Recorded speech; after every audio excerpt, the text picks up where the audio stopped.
Good afternoon, everyone. Thank you for joining us for today's Financial Wellness webinar, Credit, Accessing It, Understanding It, and Using It Wisely. Today's webinar is sponsored by Acorda Therapeutics, and we want to give a thank you to the support that Acorda provides for this webinar series. I'm going to take a minute to invite my colleague, Nakia Matthews, to provide a few housekeeping tips before we get started. Thank you, Elizabeth. Good afternoon, everyone. The audio for today's webinar is being broadcast through your computer. Please make sure that your speakers are turned on or your headphones are plugged in. You can control the audio broadcast via the audio broadcast panel, which you see here. And if you accidentally close this panel, if you hear an echo, or if the sound stops, you can reopen the audio broadcast by going to the Communicate menu at the top of your screen and choosing Join Audio Broadcast. If you do not have sound capabilities on your computer, or if you prefer to listen by phone, you can dial one of the two numbers you see here and enter the meeting code. Please note that you do not need to enter an attendee ID. Real-time captioning is provided during this webinar. The captions can be found in the Media Viewer panel, which appears in the lower right-hand corner of the webinar platform. If you'd like to make the Media Viewer panel larger, you can do so by minimizing some of the other panels like chat or Q&A, and conversely, if you do not need the captions, you can minimize the Media Viewer panel. We will have time for questions at the end of the webinar. Please use the chat box or the Q&A box to send any questions that you have during the webinar to Elizabeth or me, Nakia Matthews, and we will direct those questions accordingly to the speaker during the Q&A portion. If you are listening by phone and not logged into the web portion, you may also ask questions by emailing them to Elizabeth directly at ejennings@ndi-inc.org. Please note that this webinar is being recorded and that the materials will be available on the NDI website at realeconomicimpact.org/financial wellness. If you experience any technical difficulties during the webinar, please use the chat box to send me, Nakia Matthews, a message, or you may email me directly at nmatthews@ndi-inc.org. Thank you, Nakia. My name is Elizabeth Jennings. I'm going to be your moderator today. I'm the Director of Training and Technical Assistance for National Disability Institute, and it's really my pleasure to have the opportunity to facilitate today's webinar. Today we're going to talk about understanding debt and your personal level of debt. But first we're going to take a moment to talk about financial wellness and individuals with MS. For those of you who have joined previous webinars, please be patient with us. We like to make sure everybody kind of starts in the same place. So these slides may be familiar to you already. But once we get everybody on the same page, we're going to invite our guest speaker to talk to you about debt and your personal level of debt, strategies for reducing and eliminating debt, taking on good credit behaviors. We're going to talk a little bit about some new resources to support you through the Consumer Financial Protection Bureau. We're going to leave lots of time for questions and answers, so we hope you'll put them in the chat box as we go along. And we're going to provide you with some suggested next steps and wrap up and give you some great resources that you can use as you move forward from today's webinar. I want to take a moment again to say thank you to Acorda Therapeutics. They sponsor this financial wellness webinar series. If this is the first in the series for you, the archives of the previous webinars are available on our website. Please visit realeconomicimpact.org and check out the Financial Wellness webinar series page. For those of you who are new to the series, National Disability Institute is a national research and development organization. Our mission is to promote income preservation and asset development for persons with disabilities and to build a better economic future for all Americans with disabilities. We talk about financial wellness, and so we wanted to give you a definition. Financial wellness is the state of a person's finances with the intent of working towards financial behaviors that limit stress and the impact of stress on one's daily life. We target our financial wellness webinar series to individuals with MS, And those of you on the line who are living with MS understand how important it is to limit stress in your daily life and how impactful stress can be not only on your daily life but on your MS symptoms. So we look at financial wellness and why it's important. We know that it will impact mental and physical health. It can impact your self-concept and change your status with other community stakeholders and directly impact your quality of life. So we view financial wellness as an important component of a holistic approach to improving not only your mental, emotional, physical health, but your financial health. There are several components to financial wellness that we talk about through the webinar series, not only this year, but in previous years. Several of those components include being financially literate, accessing affordable financial services, utilizing favorable tax provisions, budgeting, understanding public benefit rules, building and maintaining assets, accessing available healthcare subsidies, and understanding work and your long-term disability options.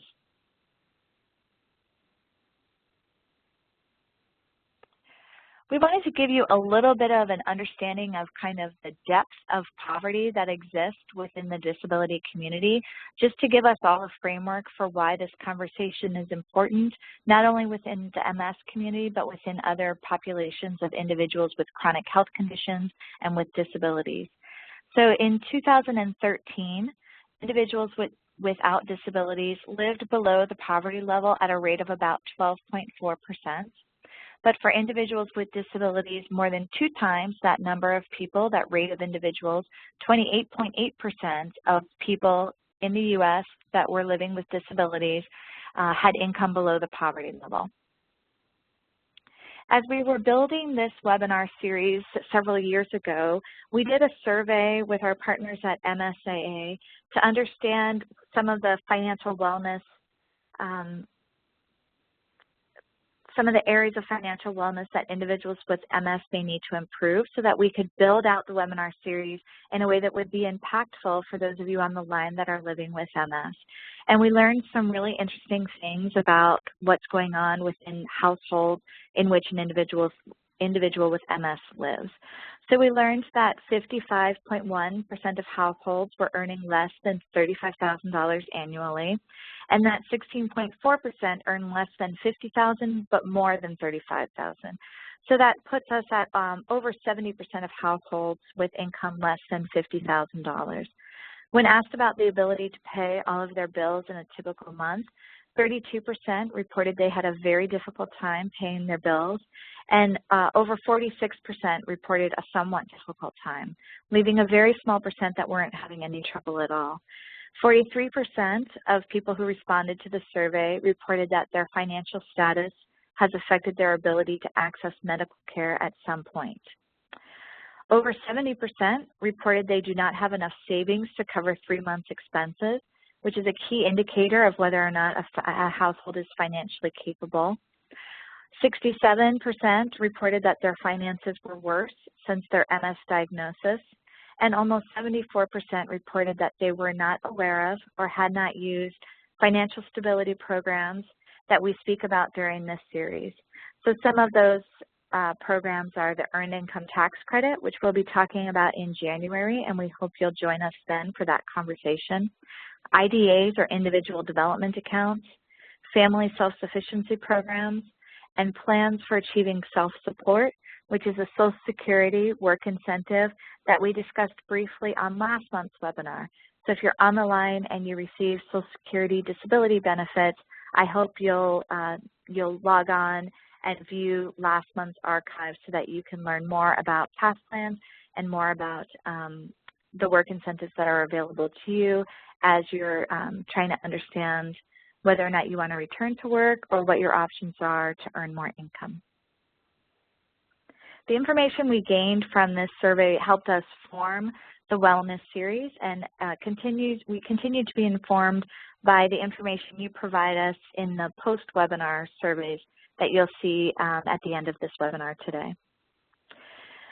But when we look at individuals with disabilities and the poverty that's taking place, we go directly to the Americans with Disabilities Act, which assures that individuals with disabilities have equality of opportunity, full participation, independent living, and economic self-sufficiency. So as many of you on the line know, we as a country have made great strides in many areas of access for individuals who may have barriers to employment or participating fully in the community. But one area where we still have a lot to work to do is in the area of economic self-sufficiency. And we hope that for those of you that are on the line today that need additional information, that you'll reach out to us and allow us to provide you with some additional tools and resources beyond today's webinar. So I just want to take a moment to also to demonstrate some of the financial wellness strategies that can be utilized to support you as you seek to reduce your debt, increase your income, and become more financially capable or improve your financial wellness. So there are many strategies, as you can see on the slide. For those of you that maybe aren't fully logged in yet, they include financial literacy, budgeting, credit repair, and getting banked, some of which we'll talk about today. The use of work incentives, tax incentives, volunteer income tax assistance, and the earned income tax credit. And for all things taxes, we hope you'll join us in for January's webinar. State Medicaid buy-in programs, which can help you to purchase Medicaid if you should work to the level that you're no longer eligible for Medicaid in your state. Family self-sufficiency programs, individual development accounts, assistive technology loan funds, student loans, and retirement accounts, which can all serve as asset building opportunities. Post-secondary education, employment, self-employment, micro-enterprise, and homeownership. And then resources that can support you should you run into any trouble along the way: protection and advocacy services, taxpayer advocates, credit counselors, volunteer income tax assistance programs, and work incentive planning and assistance projects. I say all of these strategies not to overwhelm you with opportunities, but just to give you a little bit of an idea of the many pathways that one can design to improve their financial wellness. And if any of these items interest you, I hope that you'll again go back to the Financial Wellness Webinar Series archives and look at some of the previous webinars we've done, or please reach out to us here at National Disability Institute, and we'd be happy to provide you with more information. So now that we've had a moment to get on the same page about why we talk about financial wellness, what some of the strategies are, and why they're important, I want to introduce our guest, Dara DeGray, who's with the Credit Builders Alliance. Dara is the Executive Director, and she's the former Director of Citi's Office of Financial Education. She has a very impressive body of experience over the years, including having written several books. She wrote the Citi Common Sense Money Guide for Real People, Please Send Money, a financial survival guide for young adults on their own, and Don't Spend Your Raise, and 59 Other Money Rules You Can't Afford to Break. Dara's been a great partner to us here at National Disability Institute, and we're just thrilled to have her join us today. So thank you so much for being with us. Oh, thank you. Thank you very much for having me. I wanted to just start out this webinar by telling you that, yes, I do have a very extensive background in what I'm going to be discussing today. What I do not have an extensive background in is disability. So I'm going to be throwing any of those questions that come in through the chat boxes at the end of the webinar to Elizabeth. So just wanted to disclose that. And I also wanted to do one other qualifier before we get started and really talk about the topic for today's webinar, because credit is a huge area, and it includes many, many subtopics. So what we are going to be talking about today is really, how to use credit wisely. We're not going to be getting into credit repair today. We're not going to be getting into credit reports and credit scores. I'll be touching briefly maybe on some of these issues, but really the bulk of the topic that I was asked to speak on today is really how to use credit wisely, figure out if someone someone is in danger in terms of their debt level and what to do about it. So with that said, I wanted to go ahead and get started. And the first thing that is really, really important when you're working with a client is to see if you can notice any of these what we call debt red flags. And my entree into this whole field of financial literacy, financial capability, came from working in credit counseling. And when we would counsel an individual or a family or a couple, if we had a checklist next to the counselor, in most cases, at least one, probably multiple of these boxes, if not in some cases all of these boxes would be checked.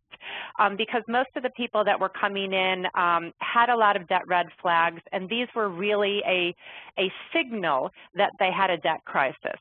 And so some of these are more intuitive and obvious than others, but I wanted to go through this list quickly and just to see if when you're dealing with clients, if you see some of these debt red flags or if you can ask to try to get a sense of whether they're experiencing any of these issues. It'll give you a sense really of the urgency or seriousness of their issue. So the first is, are they an ostrich, meaning are they avoiding totaling up their debt? Do they really not want to know? And this was very, very common among clients in credit counseling, where they would come to a counseling session. They would, in many cases, have filled out an intake form in very good detail in terms of each individual debt that they owed. But almost always, and I always thought this was very interesting, almost always the box on the bottom of the intake form that listed the total debt was almost always left blank. And I think that because for many people it was just something they didn't want to know. It was all right to see each individual debt, but really knowing the totality of the debt that they owed was really too painful and too scary. And so in most cases they left it blank, and that was one of the things that the counselor had to do the calculation for during the session. So that's really a debt red flag. These other ones are pretty obvious. Do you have a delinquent credit card account? Are you maxed out, meaning what is your credit card limit? Have you charged all the way to the limit? Another debt red flag is, do you ask for cash advances? In many cases, if people are using credit cards to get cash advances, this is a signal really that they need cash. They don't have enough cash. And in some cases, people go, if they have a cash shortage, and apply for numerous credit cards. And this is actually can be quite negative if you have multiple inquiries for credit cards on your credit report, because this is showing a lender that you're probably in need of cash. And if you're applying for all of these credit cards in order to have access possibly to cash advances, that is in many cases a debt red flag. Also, do you only make the minimum payment on your credit cards? Not because that's what they ask for, but that's all you can do. You know, the minimum is always the minimum amount that you are required to pay, but it's always a good idea to pay more than that. And I'm going to give you some examples in a couple of slides showing how much money people can save when they do pay more than the minimum. But for some people that are in a debt crisis, that is all that they can pay, is just the minimum. Also, if you don't have an emergency fund, if you are unable to put any savings away for short-term crises, that's usually an indication that your debt level is too high because the money that you have is going to service the debt and you're unable to divert any of that money to savings. Also, have you asked recently for increases in your limit on your credit cards? That is also a debt red flag. Just a couple more. Can you not survive the month without using credit cards for basic needs? Do you need to use credit cards for groceries, for gas for your car, so that you're using debt to service things that are necessities? Are you also not surprised if you apply for credit and your application is denied? Do you also make periodic efforts to pay down your credit cards only to find that it's necessary to once again use the cards again because you have lack of cash? So you have a situation in most cases where your expenses far exceed the income that's coming in, and so the credit cards are used to fill that gap. Do you live from paycheck to paycheck, unable to save any money? And finally, when deciding which credit card to use, do you favor the one with the most credit available? I've seen this when I've been out at merchants where someone in front of me is getting ready to pay, and they're looking at a variety of credit cards in their wallet, trying to figure out which one to use. And I think that many of them are trying to figure out which credit card has enough available on the limit that it won't get rejected.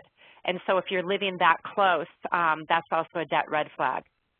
Okay, so why does debt occur? There are many, many, many reasons. There is certainly not one. Some of the main reasons are culture of instant gratification, where we as Americans are advertised to extremely heavily, and we're taught that if we want something, why wait? You can have it now, just put it on credit. The second bullet used to be true, not so true anymore. If we look at before, I'd say 2008, 2009, the problem was that mortgages were too easy to get. They were qualifying people that shouldn't have been qualified, and also credit was too easy to get. And that, in many cases, contributed to the financial crisis of 2008, 2009, and the crisis that ensued among people losing their homes. And so now, really, the pendulum we've seen has swung the other direction, where it's become so much more difficult to access credit, where there's more declinations. Getting a mortgage now, it's even tighter in terms of the people that are being approved. Just to give you an example, the average FICO score for someone that has a mortgage now is about 740. And so that's someone who has very, very, very prime credit. And so it's become even more difficult now. So the pendulum really has swung. So we look at the rising housing costs in many metropolitan areas, especially of this country, extremely expensive to live. If people live in some of those metropolitan areas, it is not uncommon for their housing costs to be more than 50% of their total living expenses. So when your housing costs are more than 50%, that's when you get into difficulties, because it's such a huge percentage of what you have available that people find they can't save, and they're having to use debt, again, to fill the gap. And along with rising housing costs, the incredibly soaring cost of college tuition, which is saddling people with a lot of debt. Student loans are a type of debt that cannot be forgiven, even if one files bankruptcy. So student loan debt is something that will stay with you forever. And many people, if they have received professional degrees, have debt that could be easily in the six figures. Finally, keeping up with the Joneses, again, incredible pressure in this country. We see people that, especially if you have children, the need to have the latest this, that, to wear the latest this or that. It's always pressures put on parents. And I wanted to put in a final bullet that is not on this slide, but, debt occurs when things happen such as illness, such as disability, obviously, such as losing a job, which causes a decrease in your income. And if you are unable to lower your expenses, if you're stuck in a house that you can't sell, it in many cases becomes a necessity to incur debt in order just to stay afloat. So there's a variety of reasons why debt occurs. So let's look at the cost of credit. If people get into the scenario where they're only paying a minimum payment monthly, the true extent of the cost of credit is usually really not apparent. And so this is a great example. So if you owe $1,000 on a credit card with 18.5% interest, which is about average, and if you choose to only pay the minimum monthly, your total bill after you finish paying off will be a little over $1,700.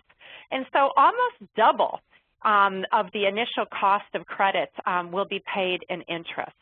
And it was going to take you a whopping 6 years and 8 months to pay off just this $1,000.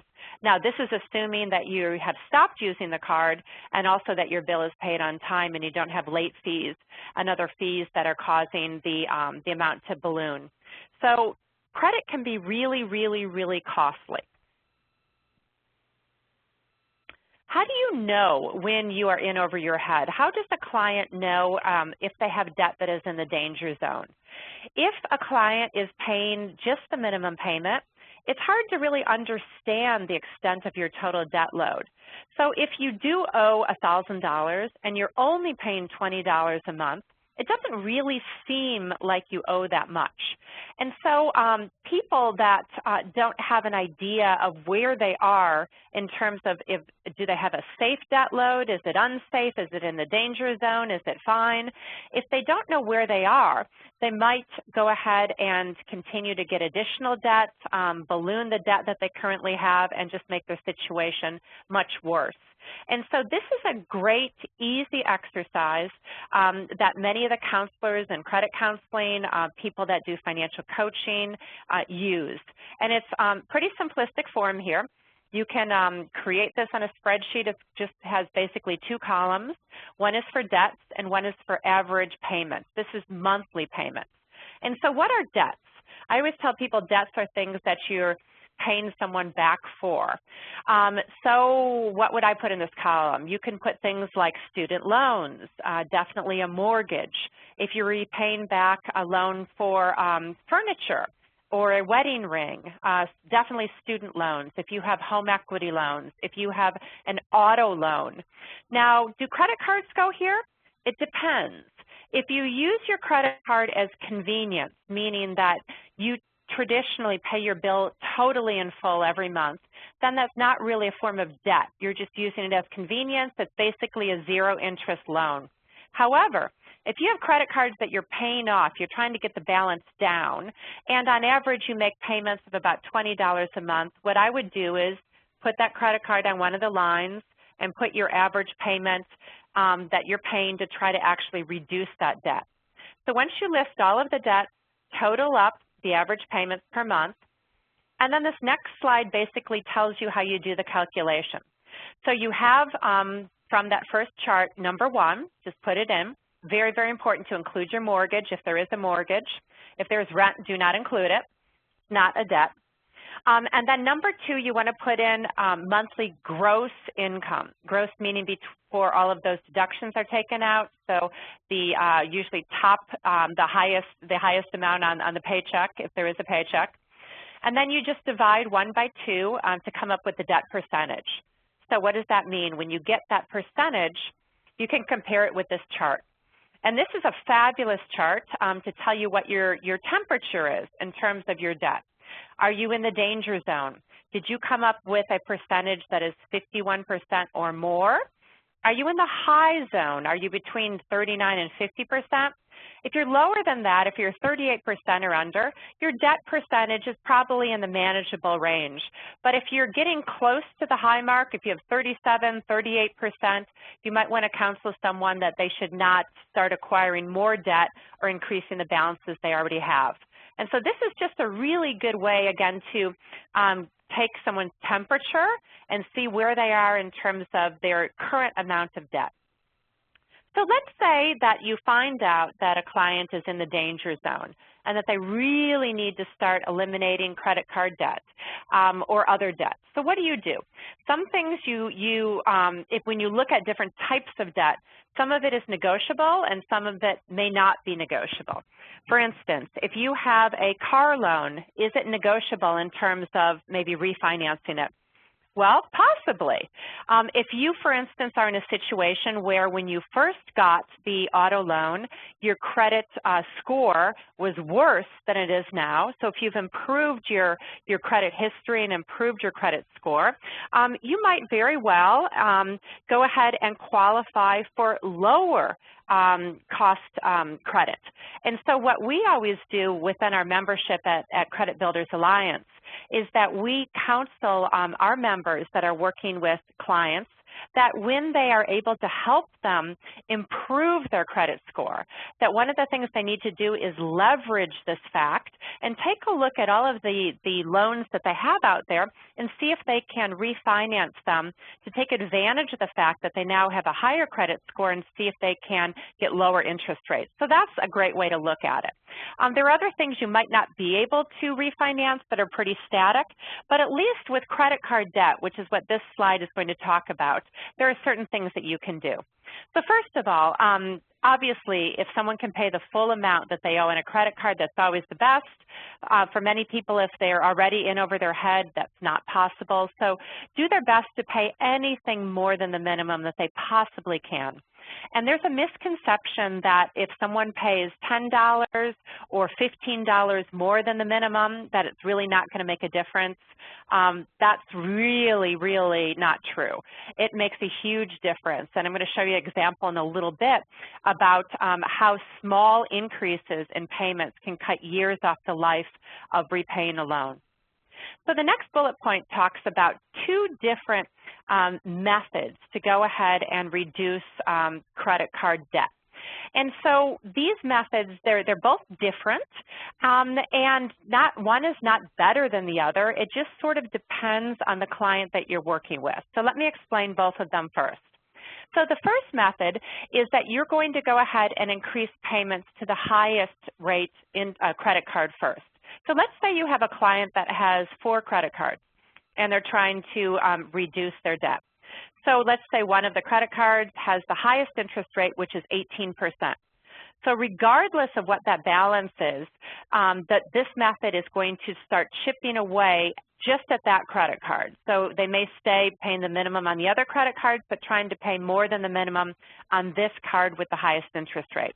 Obviously, if you're attacking one with the highest interest rate first, what that's going to do, it's going to save you money in the long run because you're getting rid of the highest interest rate credit card. But for many people, they need more of a psychological boost, and this is the second approach. And this is where they start with the credit card that has the smallest balance. So let's say, again, in that example, you have 4 credit cards, but one of them only has a balance of $50. So what many people recommend is start with that credit card. Once you pay off that $50, and now that account is at 0, fabulous. You know, pat yourself on the back. You've gotten rid of that debt. And then use that $50 that you had been paying to that card at the next one in line, at the next one with the smallest balance. So this is more of a psychological boost that as you get rid of debt, then you can start moving on to the next credit card versus just dealing with maybe a credit card that has a huge amount of debt first and also the highest interest rate.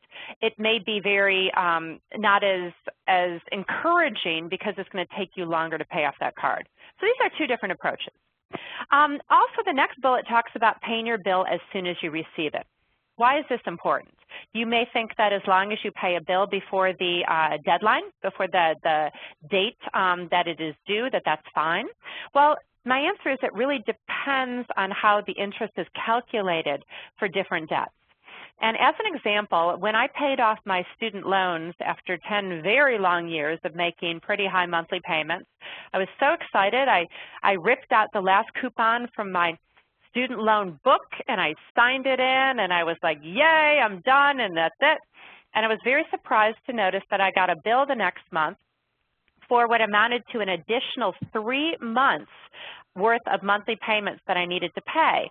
And what this was additional interest that had calculated because I was always waiting to the last minute to pay my student loan bill.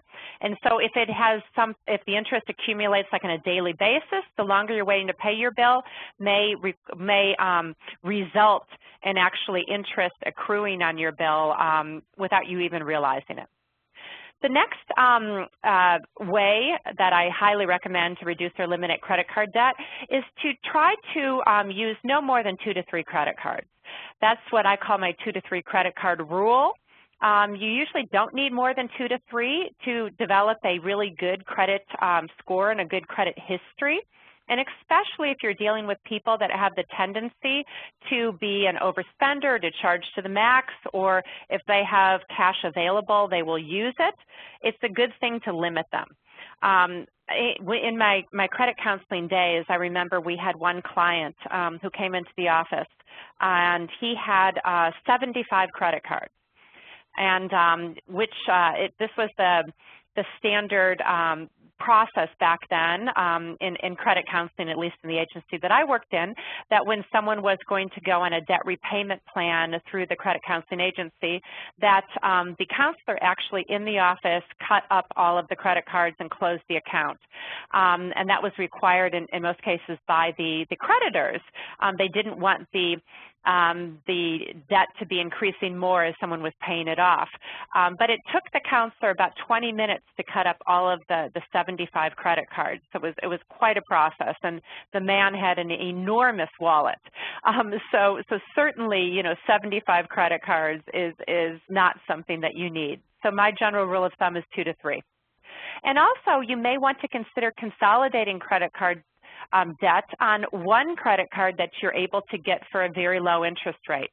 Now, my caution to this is, again, if you're dealing with people that might have the tendency to spend the money if it's available, I've seen way too many people that have consolidated debt either on a credit card or gotten a home equity loan, and then basically now that their credit cards are empty and they don't owe anything on them, they start using them again, and before they know it, their credit cards are to the max, and they have not solved their problem at all, they've just made it worse. So that's a real important caveat if someone wants to consolidate debt. You have to do it correctly. So there are options to consolidate debt with home equity loans. Something that is very, very, very important to remember is that you're turning an unsecured debt into something that is secured. So I always tell people if they buy clothes at Nordstrom's and they don't pay their Nordstrom's card account, no employee from Nordstrom's is going to come to your house, knock on the door, and take the clothes back. However, if you don't pay on your home equity loan, they can start foreclosure proceedings on your house.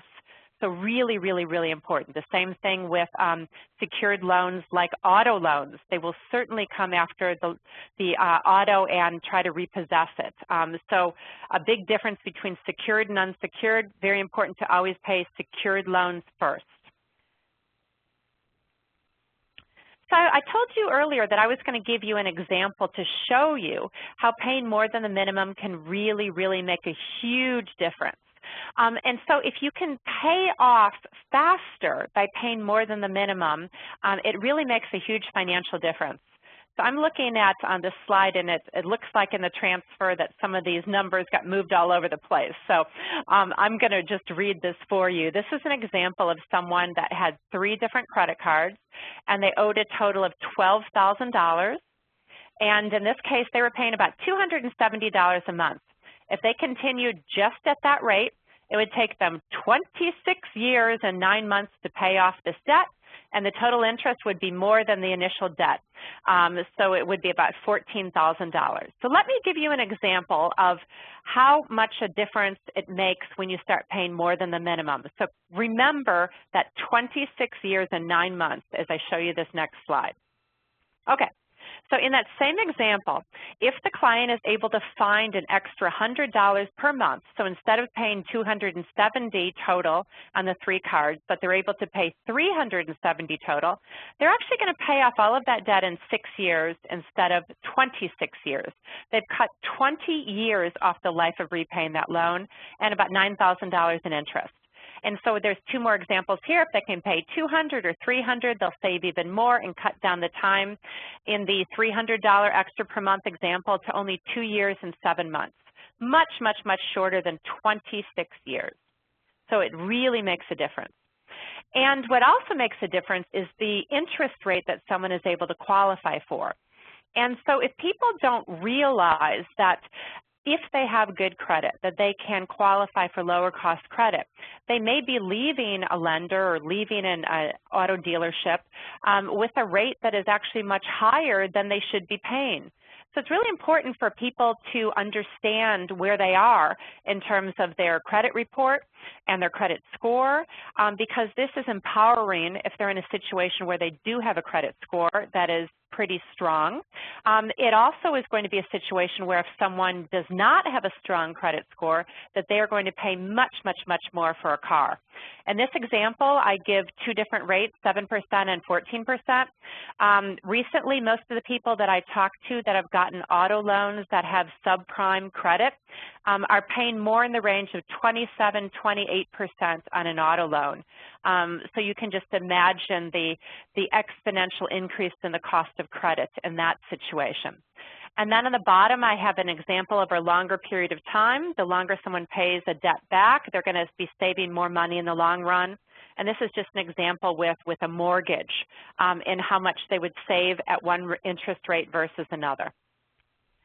So unfortunately, there is still a lot of predatory lending going on in the market. This slide just talks about what is predatory or abusive lending, things that some lenders do, whereas they package all kinds of things that may not be necessary onto a loan. So it's really, really, really important to understand if someone is applying for a loan or applying for credit to understand what is involved in the full package, and maybe not allowing some of these add-ons in the final package. Asking questions is always a really, really important thing to do before any loan documents are signed. Some lenders, unfortunately, are repeatedly refinancing loans. Not you or the client initiating the refinancing, but they are. And they're doing this to be able to charge high points and fees every time they refinance. And also, again, charging excessive rates and fees to borrowers who may, in many cases, qualify for lower rates. And this is where the more that borrowers can understand where they are in terms of their own credit, they are empowered to be able to demand lower cost credit. What are some warning signs of predatory mortgages? Many of you may have heard the term flipping. This is where a lender refinances a loan again and again to generate fee income, or they're unnecessarily consolidating debt, or negative amortization. This is unfortunately still as part of some lenders' loan portfolios. And the way that this works is that the loan is structured so that even the monthly payment that is being made is not helping the balance to reduce, because the monthly payment is not sufficient enough to cover the accrued interest. And so, in fact, instead of their loan balance going down every month, it's actually going up. So it's going backwards. Some more debtor terminology, delinquent payments. That means this is when credit payments are past due. Most people know what that term means. Default. Default is a little more serious. When something, a loan goes into default, the creditor has to notify the recipient in writing that they're going to take serious steps. This may be steps like turning it over to a collection agency, reporting negatively to the credit bureau, and so this is default. It's a little more serious than delinquent payments, and much more serious is a repossession. So when a car repossession occurs or other forms of repossession, and they can become much more serious because of the consequences afterwards. In the case of a car repossession, if a lender or a repo man or repo woman repossesses a car, what normally happens is that it's sold in an auction, and the price that they are able to get from the sale of the car in the auction is in most cases not enough to satisfy what is still owed on the loan. And so the deficiency balance, or what is the difference between what they're able to get and what is owed, is then billed to the person who had the car, the person from whom the car was repossessed. And so they now no longer have a vehicle, have to get another vehicle in order to get to work. It's going to be really hard to get a loan for another vehicle when they have a repossession on their credit report. And in addition, they're going to have to start making payments on something that they no longer owe. Or excuse me, not owe, but own. And so it's really like one of the worst case scenarios. Avoiding repossessions is really, really critical. A judgment is also when a creditor has received no response from attempts to collect a debt and they go and get a court order. Judgments can be claims on property. It will show up on your credit report, certainly. judgments stay on for 7 years, so this can be very serious. They may also be able to get a garnishment. There are protections against garnishments from certain individuals that are receiving certain types of assistance. So again, I'm not an expert in that, and Elizabeth is, and can answer questions if you have any questions on that. And then finally, outside collection agencies are usually more aggressive than internal collection departments within the initial creditor. So I always tell people, try not to ignore the debt issue so that it is sold and ends up with an outside collection agency. Much more difficult to deal with them, much more difficult to try to negotiate a resolution. So what are some collection agency pointers? Obviously, don't put your head in the sand. You know, when I was in credit counseling, we had clients come in often with a bag, and in the bag was their bills, and they were still sealed. They had never been opened, and some of them had accumulated these bills for months.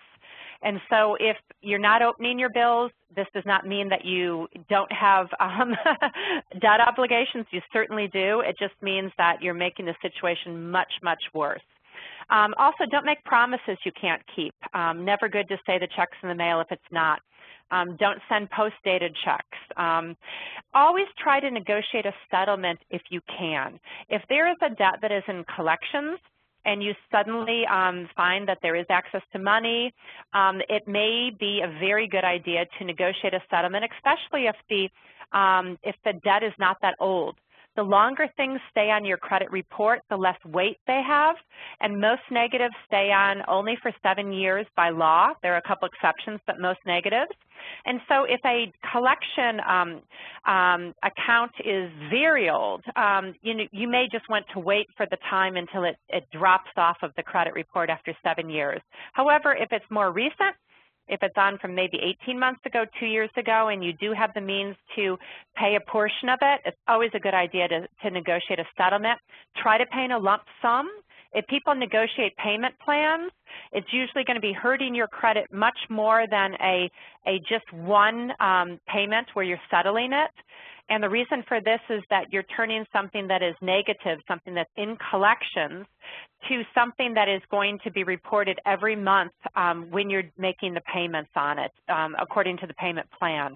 So you're basically, every month you're getting a hit for something that's negative versus just getting a one-time hit if you make a settlement. Also, collectors cannot call you before 8 a.m. or 9 p.m. This is a federal law. If you notify them in writing, they cannot contact you at work. And I always tell people never accept no in any situation in life without speaking to a supervisor first. So if someone ends up in bankruptcy, what does this mean? The most common type of consumer bankruptcy is a Chapter 7. Somewhere between, depending on the year, between 80 to 90% of all bankruptcies that are filed are a Chapter 7, which basically wipes out most debts. People that have homes usually file a Chapter 13, which is a way to keep the home, and the court basically puts you on a payment plan according to what you can afford, and then you pay back your debts.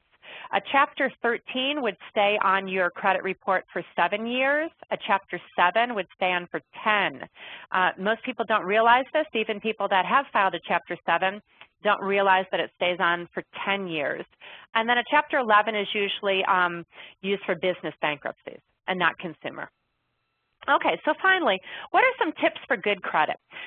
Always shop around for the best credit terms. Remember, the stronger your credit score is, the stronger your credit history is, the lower cost credit that you can qualify for. Never sign anything that you don't understand. Ask questions always. It's a really good idea to set a monthly limit for charges and stick to it. If you use or a client uses a credit card for absolutely everything, it's quite common that when the bill arrives, there's some shock that sets in when they look at the total amount charged, and there may be a tendency to think that, oh my gosh, I've been a victim of identity theft. There's no way I could have spent all this money this month. And then when you do look line by line at all of the charges, you actually did spend money on all of these things. So it's really, really easy. It's much easier to spend money with credit than it is with cash. And so if that's a problem for a client, that they are charging too much on a monthly basis, work out some way to limit the credit card usage. One of the drastic ways that we used to recommend for clients that really had overspending addictions is to take their credit card, one in the wallet with a low balance so that they couldn't get in too deep, and then take the other credit cards that they had and literally put them in an ice cube tray, fill it up with water, put it in the freezer. And if they wanted to use it, they would have to wait for it to thaw. And usually by that time, they had talked themselves out of buying whatever it is they wanted to buy. I even talked to a client that said that they tried to microwave the ice cube tray, and it just resulted in the credit card melting. So that's not a good idea. So if that works, I think it's a great way to limit spending. Also, don't take on monthly credit payments that you can't meet. You know, remember that if you're going and setting yourself up for an obligation, make sure that you can meet it. When we talk about alternative forms of financing, when we look at things like payday loans and going to alternative creditors, studies have shown that the average time that someone that gets out a payday loan, the average time that they roll it over, meaning that when it is time for them to pay back the loan, they're unable to, so they just roll it over and are charged a fee. On average, individuals roll it over 10 times, and they usually only finally pay off the payday loan when they get a lump sum, and many of them do this around tax time if they get the earned income tax credit.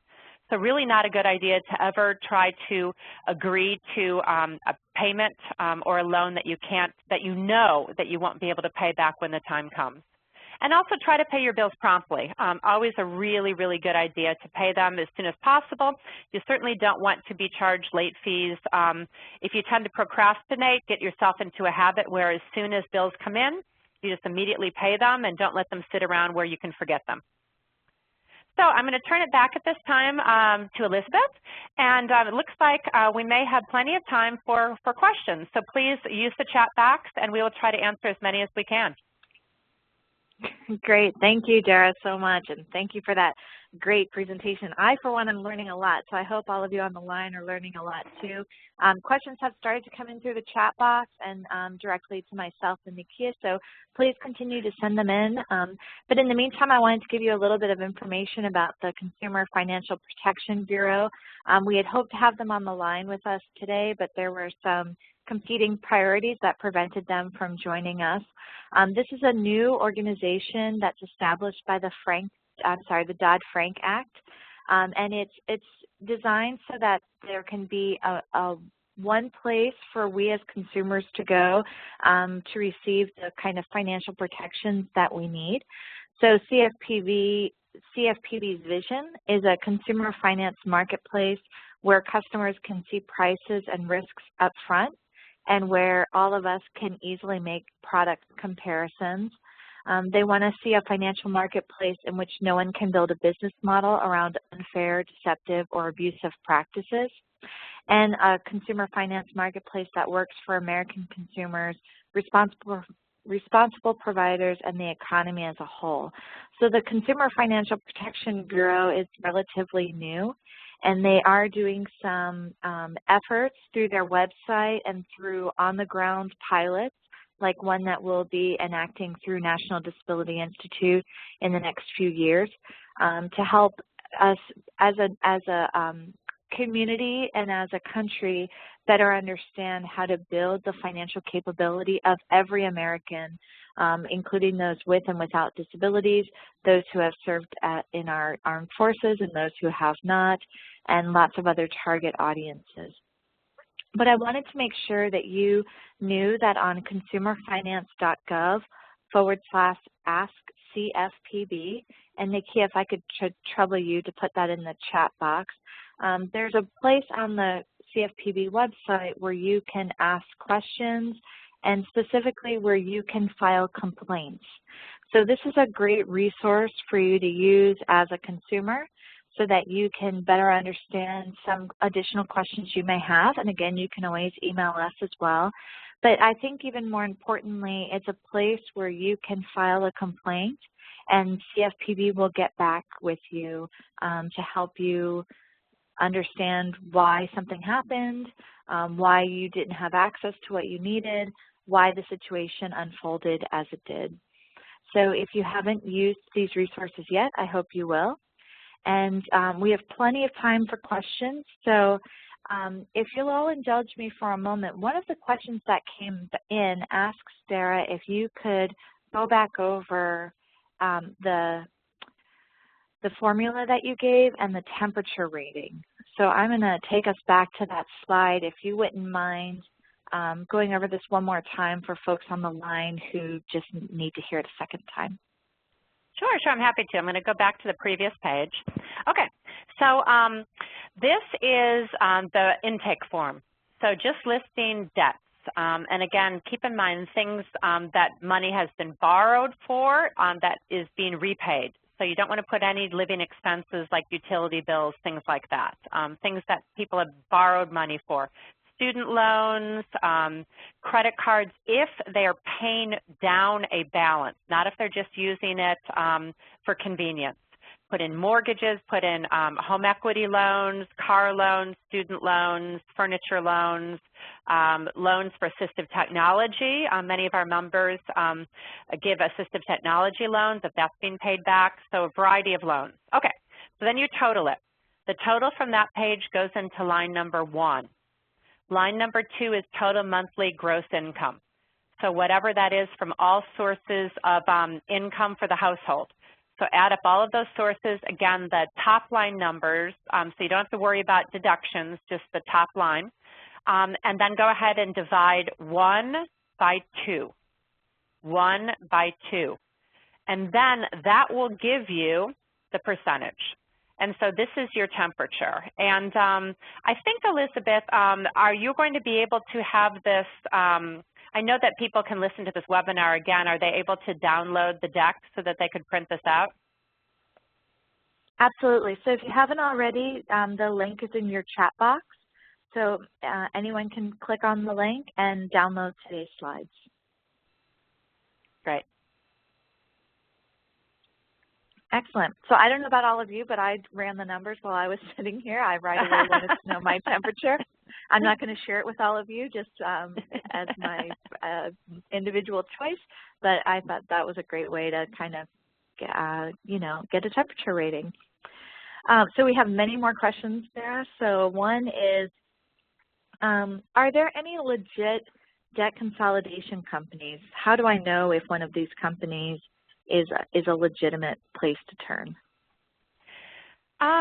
Well, with debt consolidation, I'm wondering if the question is really talking about credit counseling, because with debt consolidation, that's quite different than what credit counseling agencies are able to do. What they do is they have relationships with the creditors, and they basically are able to either get your interest rate down to 0 or significantly reduced. And what this does is this gets the monthly payment that is owed reduced also to a level that people can actually afford. And so this is a relationship that people get into with the credit counseling agency. And the credit counseling agency is the intermediary between the client and the creditors who's owed money. And so the credit counseling agency is paid money each month, a lump sum, by the client, and then they distribute that to the creditors. So that is, I guess, a type of debt consolidation. I'm not sure if that's what they're talking about, but it is usually called debt repayment plans. What I highly recommend to do, because there are some for-profit credit counseling agencies out there that are quite costly and usually charge you or clients a huge lump sum of money. I highly recommend to, before you recommend either for yourself or for any clients to go to a credit counseling agency, to look at the nfcc.org website, and that stands for the National Foundation for Credit Counseling. So N as in Nancy, F as in Frank, C as in cat, C as in cat.org website. and that will give you a list of all of their members throughout the entire country, located almost everywhere in every state, and then you can find an NFCC affiliate, approved, certified credit counseling nonprofit agency. And so that's a great website. People can put in their zip code and then find the closest affiliate to them. Again, I used to work for that network, and I believe very, very strongly in the benefit of credit counseling. Great, thank you so much. Another question is, why does Chapter 7 bankruptcy stay on your credit report for 10 years and Chapter 13 stays for only 7? Well, I was not I'm not a lawyer, first of all, and I was not involved in those discussions when the bankruptcy code was written. But what I can guess is that Chapter 7 it lets people get away with not paying back any debts. So whatever is included in the Chapter 7, they are not required to pay anything of what they owe. And that's versus a Chapter 13, where they actually see what monies you have available, and then they go ahead and work out a payment plan. And so you still have to pay back on your debts. It may be, 10% of what you owe or 20% of what you really owe, but you're actually paying back something. You're on a payment plan. And so I think that the court is trying to give people the benefit of actually trying to repay back their debts. Even if they can only do 10 or 20%, they're at least trying. And so that's why I think that a Chapter 13 only penalizes you for 7 years, whereas a Chapter 7, where you don't have to pay back anything at all, that's included in the bankruptcy, then that stays on for 3 more years, because it's just that much easier, I think, for the consumer, and not showing that they're making an effort to actually try to pay back. That's what I would guess. Great, thank you. We have another kind of a similar question related to kind of these rather large debts. The question is, what procedures do you suggest as my client has a repossession on their credit report and is not sure how to get it cleared? Well, unfortunately, with negatives, you can't get them cleared. I mean, if there's a mistake, yes. If there's a mistake, there's a whole dispute process that you can go through to get something removed if it really is an error.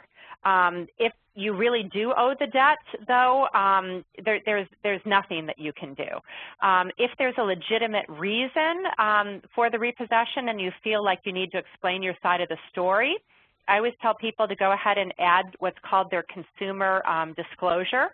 You can write an explanation up to 100 words.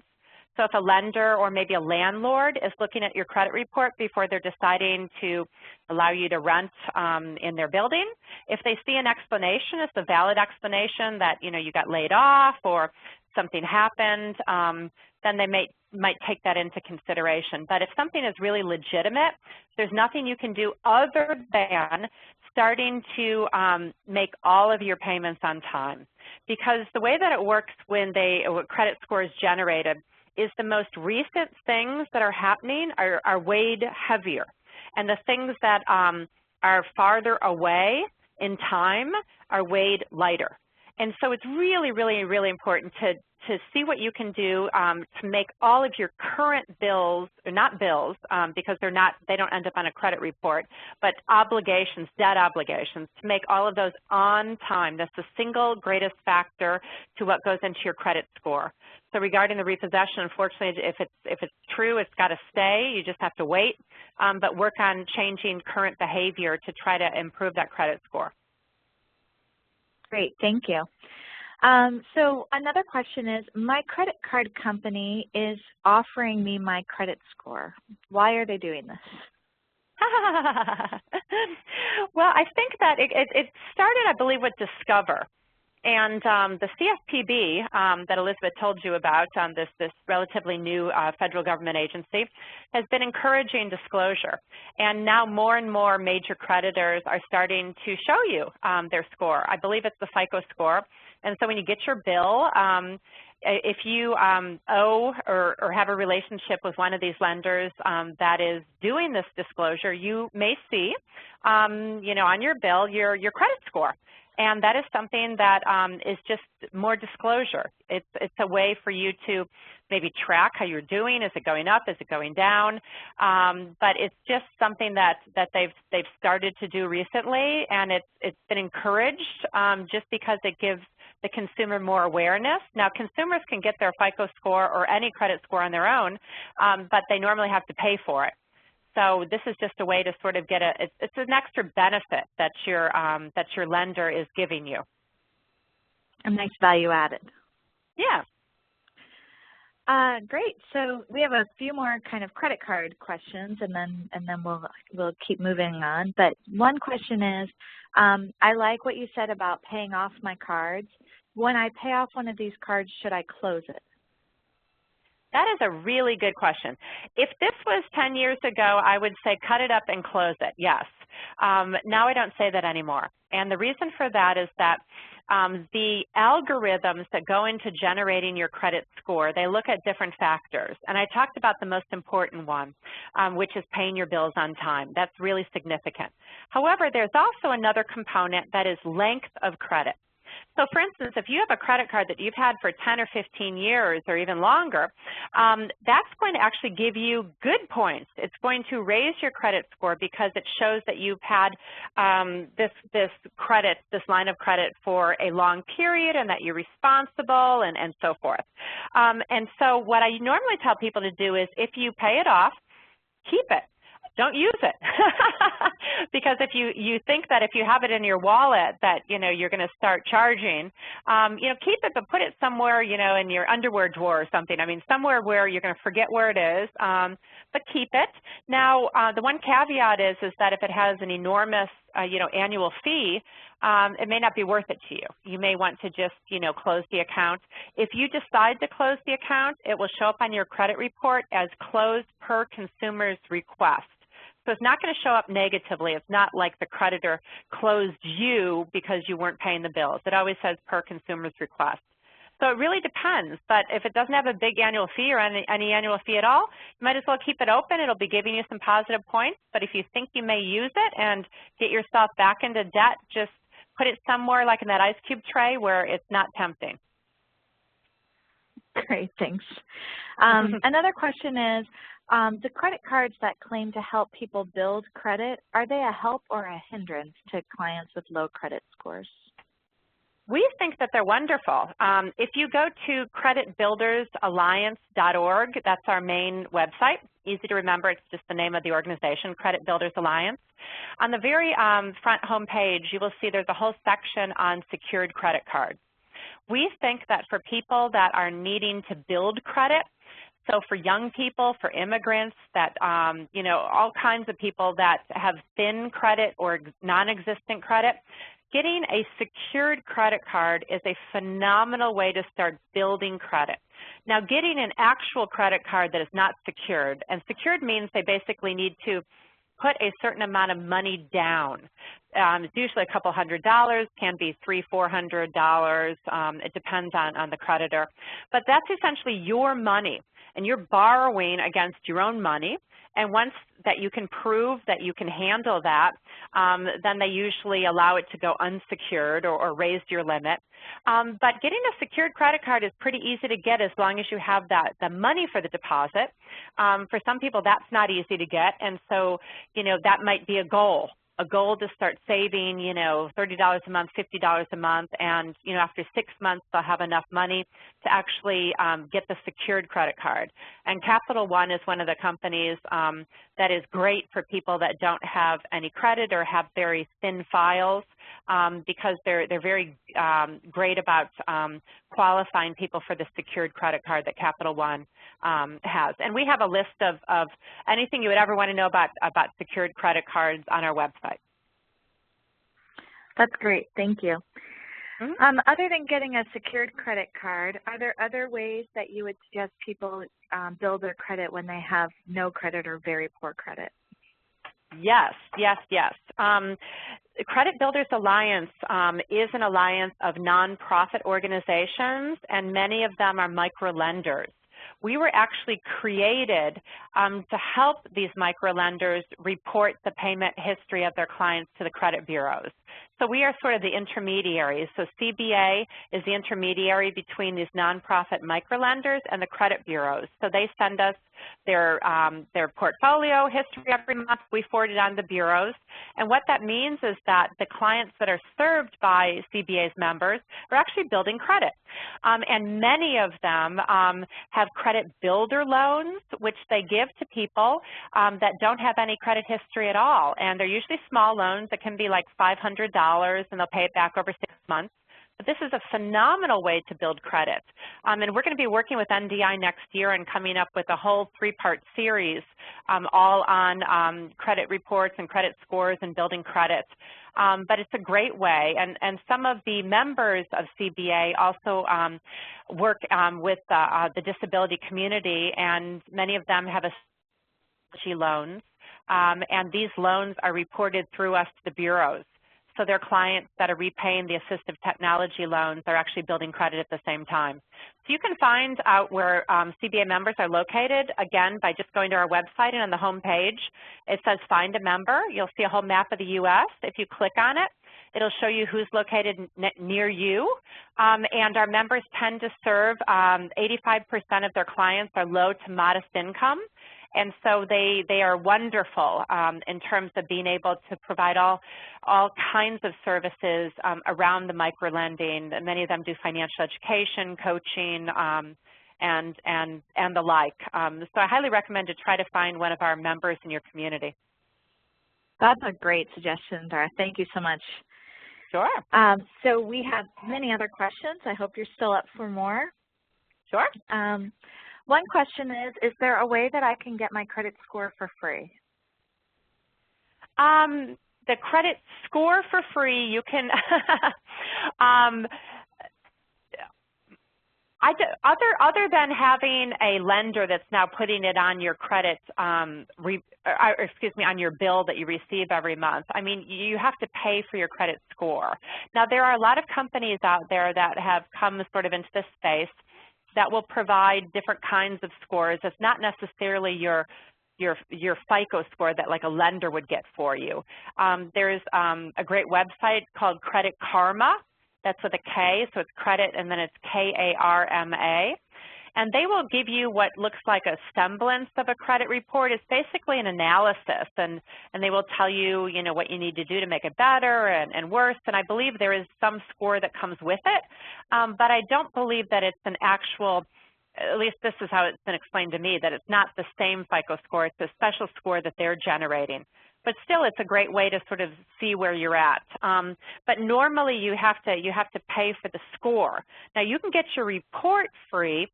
Individuals can once a year, and this is required by law. And they just basically go to annualcreditreport.com. So annualcreditreport.com, you go, you just follow the directions. You can get your credit report almost instantaneously. And that's a great way to definitely check and make sure there's not any mistakes, and that is free.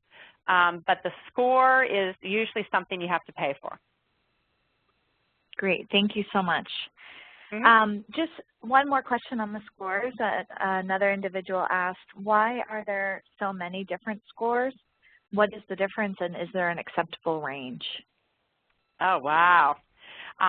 We actually have like 20 slides that go into scores, maybe more, you know, on our credit score webinar. But the short answer to that is the credit scoring companies, and the two major ones are FICO, which is basically Fair Isaac. That's the name of the company, but everyone talks about it as the FICO score.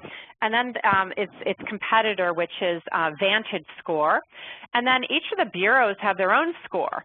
Now, to make it further complicated, within FICO, there's a whole ton of different scores. It depends on the lender and what score they're using. So let's say you go to an auto dealer and you want to get a loan for a car. They're going to actually have a version of a FICO score that is calculated differently than the score that's going to be pulled for someone that you're trying to get a mortgage from or a credit card from. So there's so many generations of scores, and they're all developed based on what criteria the lenders are looking for. So it's very, very complicated. So that's sort of the short answer. But there is not one score. So when you talk about the credit score, it's really important to find out what score they're talking about. Also within each credit score, there's different generations. So there's like a generation 3.0 Advantage score, which is new. There's a brand new generation of FICO score, which is I think 8.0. But many lenders may not be using that yet. So it's different than the 7.0 and the 6.0. So yeah, it's complicated. And on that note, we'll just invite all of you to just keep checking back with us here at NDI, and we'll be happy in our 3-part series with Credit Builders Alliance to address this more deeply. Okay, so we have another great question for you. The question is, I'm on very limited income. Do you have an opinion on which is better for me to do, to take a payday loan or to use my card? Ugh. Card meaning credit card, I'm assuming. My credit card, you know, yeah. I mean, I would say that, you know, payday loans, the people that use payday loans that can actually pay it off right away. So if there's, you know, a major reason that you have a shortage of cash, or like there was like, I don't know, an appliance that broke and you had to have it fixed, so you need the money, you know, before you're going to get it on your next check. And you know that you'll be able to pay off that payday loan when it's due, which is usually 2 weeks after you first get it. So if you have certainty that you can pay that off, then you may want to do it. But most people get into the situation where they keep, as I explained earlier, where they keep rolling over and rolling over and rolling over the payday loan on an average of 8 or 10 times before they finally pay it off. And it's very expensive. So every time it's rolled over, there's a fee that you're charged. And so, you know, usually credit cards are much, much cheaper depending on the interest rate that you have. So if money is needed for something and you have access to borrow some money, you know, from your credit card, it's usually a better and cheaper option than going to an alternative source like a payday lender. Thank you so much, Tara. And then I'll just add 2 things to this for those of you on the line. One is that you may not realize it, but credit unions are doing more to provide what's called small dollar loans. So you may be in an area where there's somebody who could provide you with a small dollar loan, which could be more impactful and a much lower rate than either of the other 2 options could be for you. Mm-hmm. And also, if you are looking at how limited your income is, I do want to encourage you to think about whether or not it's an option for you to either return to work or increase your level of work. And if public benefits are a challenge to that, please reach out to us. We'll direct you to some of the webinar archives, or we'll connect you to supports in your local area that can help you make an informed decision about the level of employment that you're engaged in. Okay, another question that came in is, how do I negotiate with my credit card company for a lower rate? You just call them up. tell them that you're going to close the account and go to another company, and they'll usually lower your rate. I mean, basically just ask. Just ask. Just say, look, you know, I've been getting these other offers in the mail. It's much lower interest rate. What can you do for me? And most people find a lot of success with that. Great, thanks. And another is, I'm unsure how to read my credit card statement. I'm sorry, there's a lot of language in here, so bear with me, everyone, for just a second.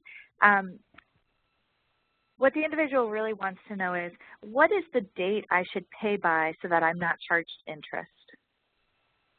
It should be the due date, and it should be pretty clearly on the bill. So making sure that you give enough time for the payment to arrive. So that the due date is, if it is received after that due date, that's going to trigger usually the late fee. Okay, great. And one more question that we have is, my clients are reporting creditors that close accounts because of non-use. Can you speak to this? Yeah, that is one of the chances that you may take if you decide to keep a credit card open, because you, again, remember having that length of history. Longevity is really good. That will help your credit score. But if you don't want to use it, they may just close it out because you're not generating any money for them, especially if there's no annual fee attached and you're not using it. It's not income generating. And so, you know, if that happens, you might want to just use it occasionally, because then if it's just used occasionally, it's usually not going to trigger them wanting to close it. But yes, we do hear that happens when people stop using the card, is that sometimes the creditor themselves will just close it for like lack of usage. So if it's really important for you to have that card for whatever reason, maybe as a security deposit if you might need it, and you know, also helping you with keeping your credit score up because of longevity, you might want to use it just occasionally, and that way they shouldn't close it for lack of use. Thanks, and we'll leave this off with just one last question. And the question is, I have had very high medical bills, and I'm getting to the point where I can no longer make consistent payments. Can the hospital, can the hospital also take me to collections, is really what they're asking. Yeah, unfortunately the hospital can, and they probably will. But before it gets to that point, negotiate. Most hospitals are willing to negotiate with you. Many hospitals also may have relief in terms of grants that you may be eligible for, that they can use a grant to pay off what's due. So definitely contact them before you get sent to collections and see what you can negotiate with them, certainly. Great, thank you so much. And if you're on the line and you're in that 2-year waiting period in between applying for Social Security disability benefits and being eligible for your Medicare to start, and you're looking for some options in the interim, I hope you'll reach out to us and we can connect you with some supports in your local area so you can try to limit the medical debt that's going to grow in that time period as you're in your Medicare waiting period. Dara, thank you so much. We really appreciate you offering your expertise today. A lot of great questions came through, and we so appreciate the great answers that you had. For those of you on the line, we want to give you some suggested next steps.